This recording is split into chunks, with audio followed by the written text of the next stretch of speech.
Hey everybody, this is Beetle Beast. We're currently on the roll in beautiful Casper, Wyoming in Flight Sim 2024, continuing our around the country. I say around the country. We're going to go through the country from one side to the other. We started off in Seattle. The plan is to get to Key West, Florida. It's been a long time since I've tried this. And in fact, it's just been a very long time since I've done any of this stuff. I've been doing a lot of just kind of random flying around, some testing of different aircraft and equipment that comes available.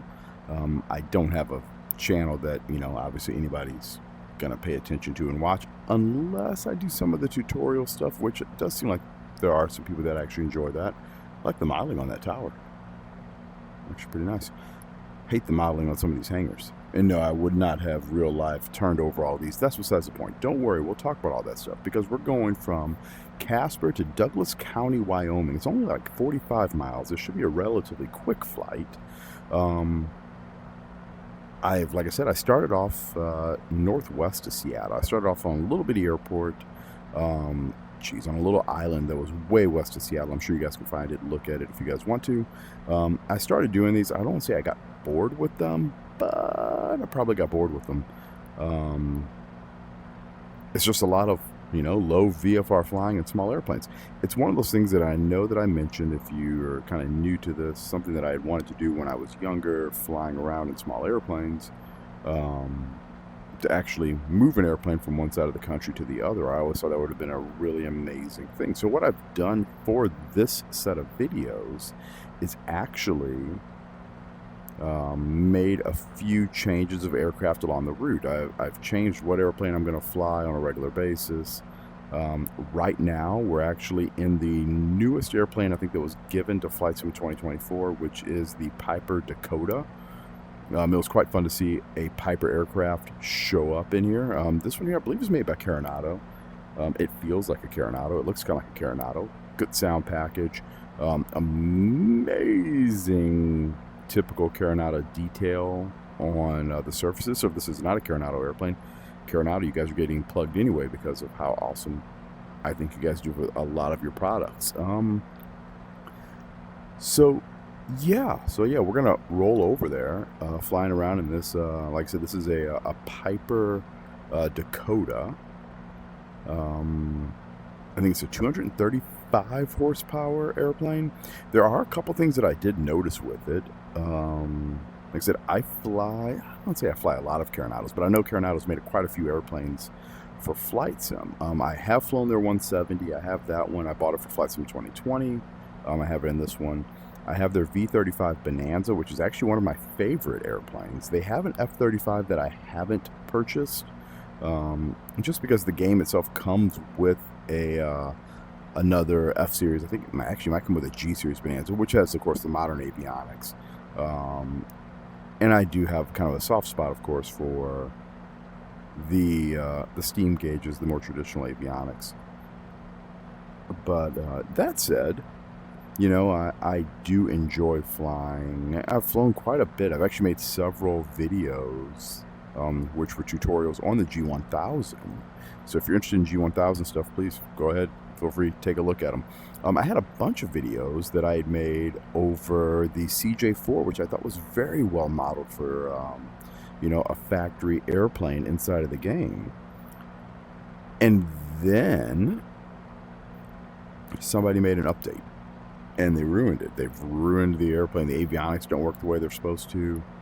All in all, things don't work the way they're supposed to. And that's been kind of disappointing. So I want to apologize to everybody who's used one of my videos. They don't work. I know for a fact you cannot extend the center line the way you used to.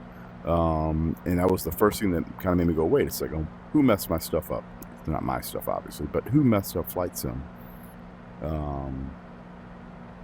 Apparently when they updated to Sim Update 3 and they pushed that live, it created some discrepancies in how the airplane actually responds to inputs into the flight management computer, the FMS or the FMC, depending on how you want to talk about it.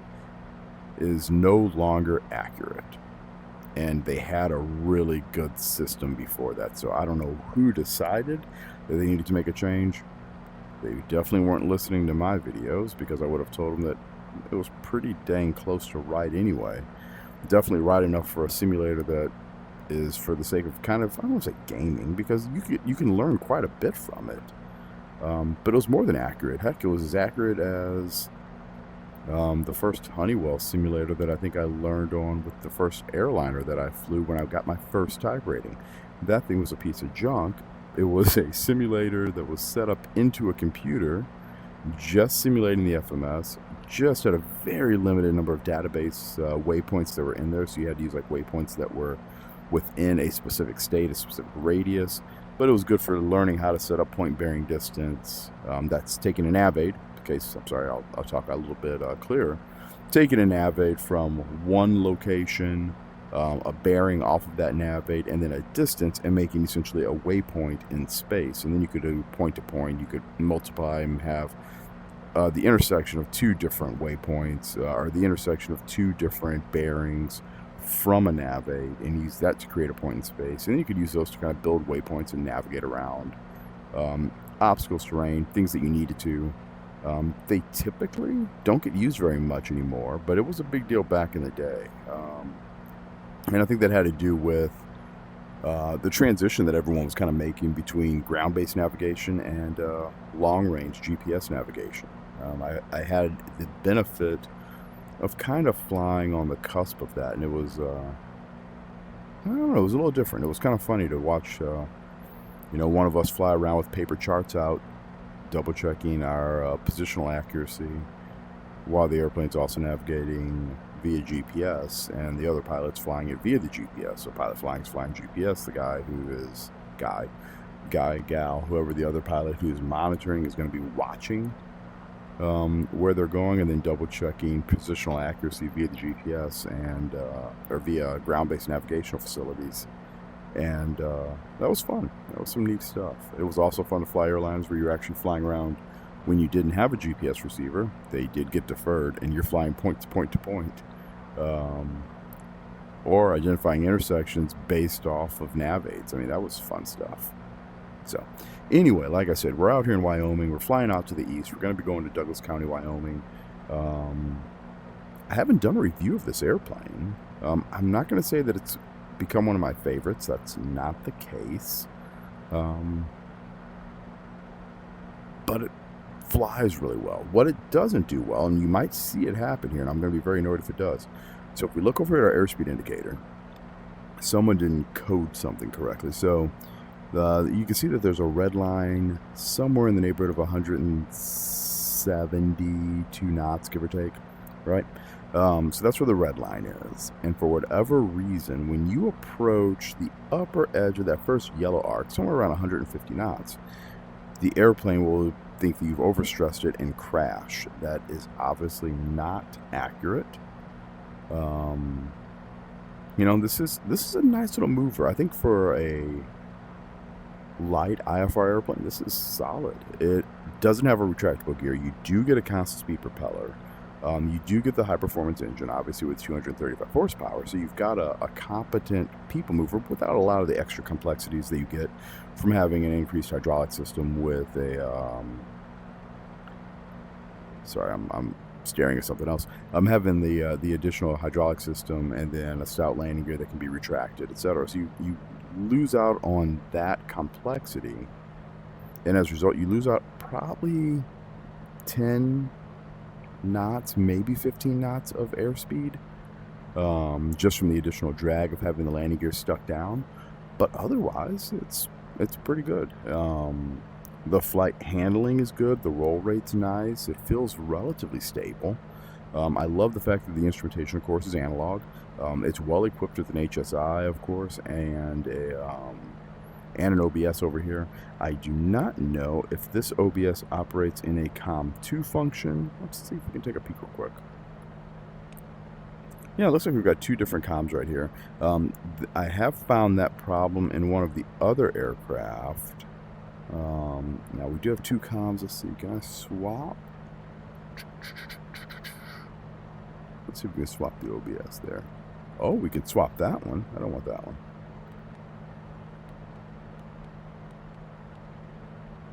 Oh, now we've angered it, haven't we? We've lost our course on our HSI. GPS.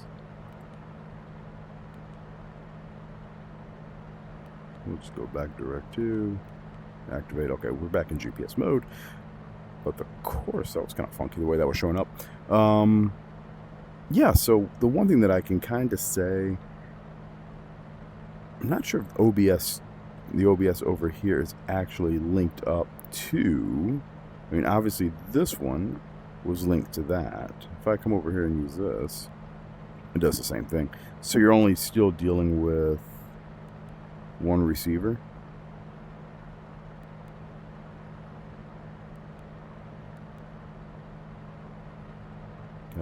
And that seems, it's not what I would have hoped for. I mean, it says that I can tune both of them independently. We'll have to play with that here a little bit later. I need some VOR, some nav aids. You know what? We can probably still. Heck, we've got a GNS 530 here. Let's take a peek.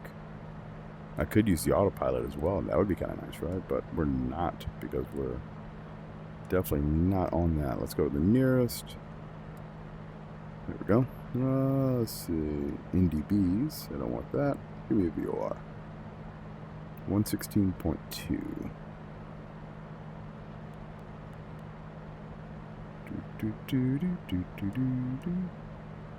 It's not that one. Oh, it's there. 16. You can tell it's been a while since I've actually used the avionics in one of these things. 116.2. Let's swap that up. We're on OBS mode. So it does tune right there. Now, if I was to take the next one, which is 115.75.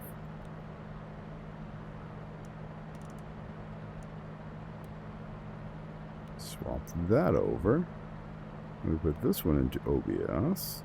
Nope, we're back to GPS. Oh yeah, there we go. Sweet. So now we can tune over here. Now, in one of the other airplanes, you didn't have this ability. Gosh, which airplane was it? Because I had just done, I'm going to go back to GPS over here so I can have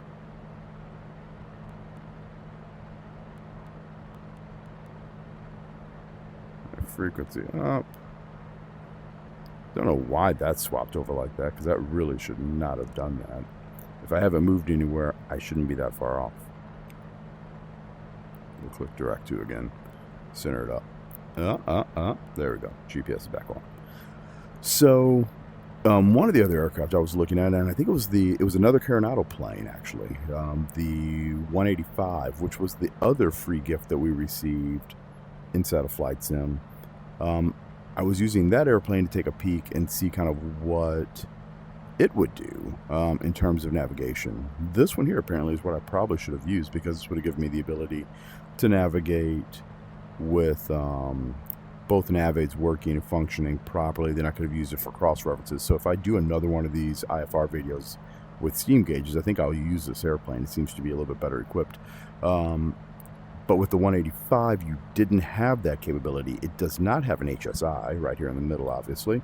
Like you get in this airplane, you simply had the OBS, but you had two OBSs. However, it wouldn't allow you to utilize the OBS mode on both of them, which was kind of a, no, I wouldn't say a down. No, it's a downfall.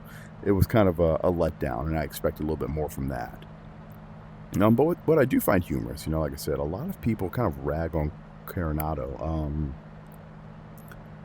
And like I said, I don't get that. I get the feeling that, yeah, they're probably not all the most accurate aircraft, not all around, right?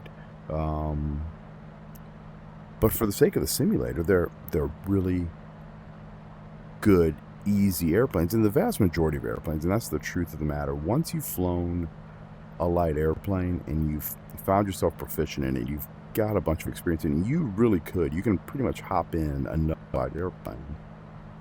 Got a little stutter right there for no reason.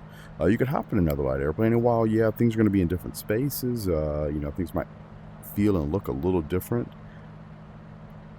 If you've got any level of proficiency, it's really going to be a non-event. And I think Carenado kind of captures that in the fact of their airplanes, while they're not excruciatingly detailed, only a few of them have the circuit breakers, which I am going to test that. I heard that the 210 has a circuit breaker panel. They also have a light twin. I think there's a Baron that they've released recently. They have a Seminole, but I'm not really interested in having a trainer twin. I guess we could. The Baron intrigues me a little bit more. I think it's a old B55. So not a brand new Baron, so you get some old, you once again get some older avionics, which, like I said, is kind of my happy spot. But yeah, kind of looking at it, their airplanes, while they're not overly detailed, they work really well, and they kind of convey that idea that, yeah, an airplane's an airplane's an airplane. You could hop in it, you can fly it. Things are going to be a little bit different. But where I really wish they would spend a little bit of time would be some of the attention to detail stuff. And by the way, Carenado, this is not your airplane. I'm going to really apologize to you later on the channel. That's going to be really embarrassing. But yeah, the airspeed should have been done right. And why it's done wrong, it's probably a port over from something else. But all in all, it's still, this is a really well done airplane, minus the fact that I know that something's wrong with it. Now, I'm going to go start slowing down a little bit. Previously, we were at about 5,000 feet when we left out of previous airport, and that's me just kind of forgetting the name. Not Cheyenne, Casper, Wyoming. Douglas here. I'd like to see if anything will tell me where it's at in terms of elevation. You know what? We can just bring up the other sheet. Let's find our tab button. Oh yeah, that's right in front of our view. That's good. Good spot for you. Feels like cheating to do this, but I'm not going to go digging through everything in there. So information on Douglas. They are at just under 5,000 feet. Good enough for me. So right around here, 6,000 should work out pretty well. We should be getting close. I think it's just there off to the left, 7 miles away.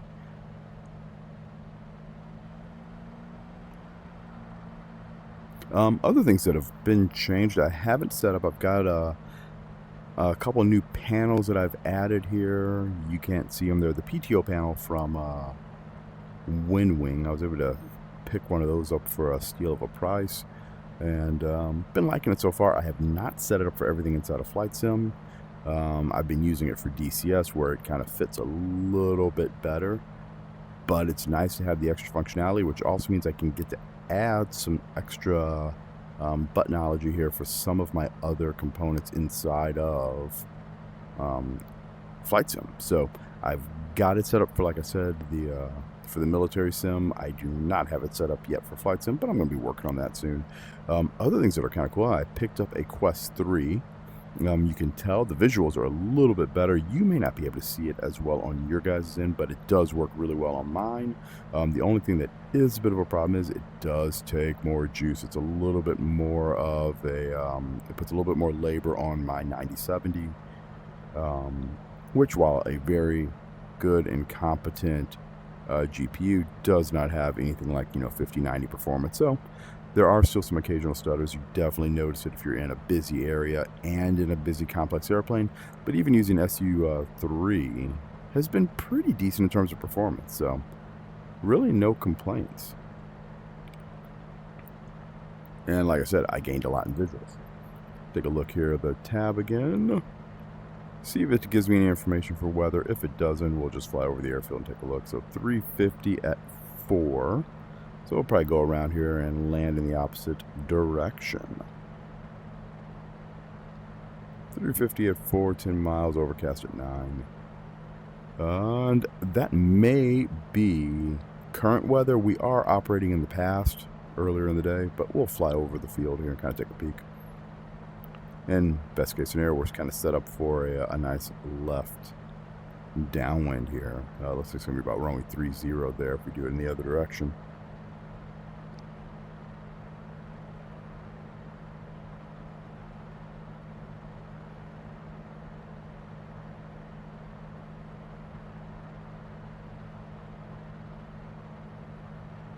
Express couldn't zoom in any further than that.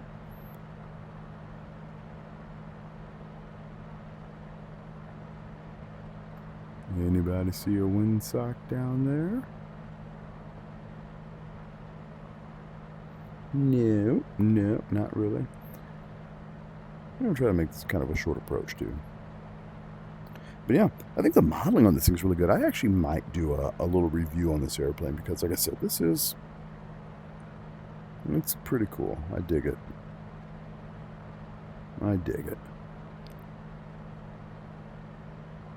Alright, power is going to come on back.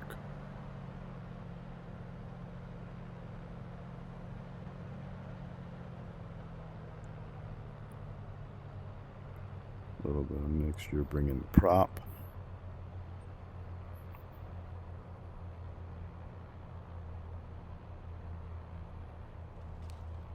I said short approach while I go ahead and fly it out miles away from the airport.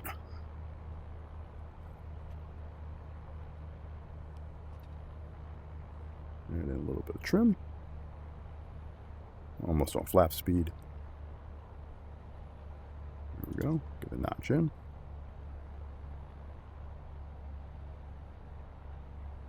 Go to the second notch.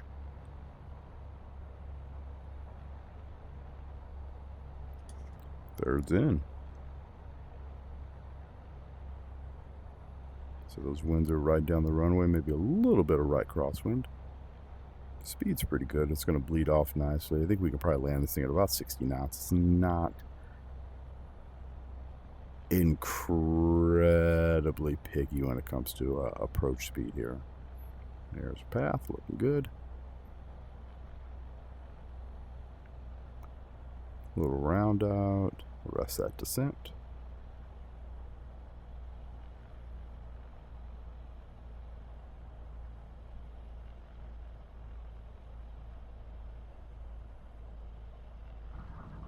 Yeah, and we're down.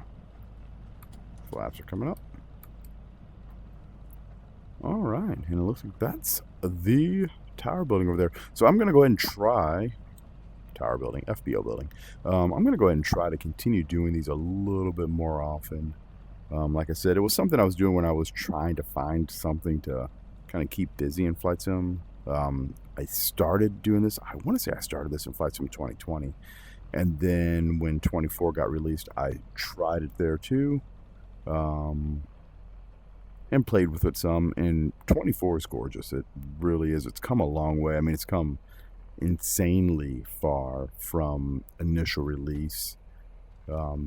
Each of the service packs have really helped. I was on betas for a little bit and enjoyed them until they started seeming like they were going backwards in a few ways, and I wasn't overly a fan of that. So got off the betas. We're on stable versions now only, and yeah, all in all, it's been really good. It's been a great experience. It's been good on the Quest 3. It's been good on the equipment here.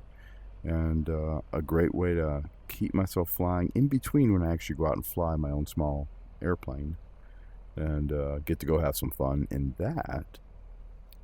And while, yeah, this is not a replacement for currency, it's a definite opportunity to, utilize some tech to occupy yourself, take care of your spare time, and it's a heck of a lot cheaper still than going out and flying the Skyhawk around. So, for everyone here, thank you guys for watching.